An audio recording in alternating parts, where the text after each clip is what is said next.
নরসিংদীতে নতুন শিক্ষাবর্ষের নতুন পাঠ্য বই পেয়েছে প্রাথমিক বিদ্যালয়ের শিক্ষার্থীরা। তবে নতুন বছরের 11তম দিনেও সব বই হাতে পায়নি মাধ্যমিক স্তরের শিক্ষার্থীরা।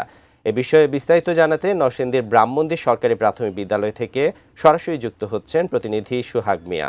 সুহাগ মিয়া, যেমনটা বলছিলাম যে নতুন বই হাতে পেয়েছে কিন্তু সব বই এখনো হাতে পায়নি, তো কবে নাগাদ হাতে পাবে, সেই সাথে নতুন বই পেয়ে শিক্ষার্থীদের উচ্ছ্বাস কেমন দেখছেন? ধন্যবাদ আপনাকে। আমি রয়েছি নরসিংদীর সদরের ব্রাহ্মণদী সরকারি প্রাথমিক বিদ্যালয়ে। এখানে আমরা ঘুরে যে বিষয়টি লক্ষ্য করেছি, নতুন বছরে বই পেয়ে শিক্ষার্থীরা উচ্ছ্বসিত। এখানকার যারা কোমলমতি শিক্ষার্থী রয়েছে তাদেরকে নতুন বছরে বই নিয়ে শ্রেণী কার্যক্রম করতে দেখা গেছে। এছাড়াও প্রাথমিক স্তরের যারা শিক্ষার্থীদের অভিভাবক রয়েছেন তারা বলছেন যে বছরের প্রথম দিনই প্রাথমিক স্তরের যে শিক্ষার্থী রয়েছেন তাদের সবগুলো বই হাতে পেয়ে অভিভাবকরা দুশ্চিন্তামুক্ত হয়েছেন।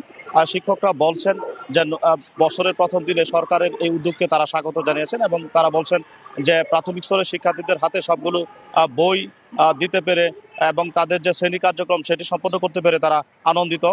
তবে দুঃখের বিষয় যে নরসিংদী জেলার যতগুলো মাধ্যমিক স্তরের বিদ্যালয় রয়েছে সেই বিদ্যালয়ের ঘুরে আমরা একটা বিষয় লক্ষ্য করেছি যে এখানে সপ্তম থেকে নবম শ্রেণী পর্যন্ত শিক্ষার্থীরা সব কয়টি বই হাতে না পেয়ে তাদের মধ্যে কিছুটা বিষণ্ণ ভাব দেখা গেছে।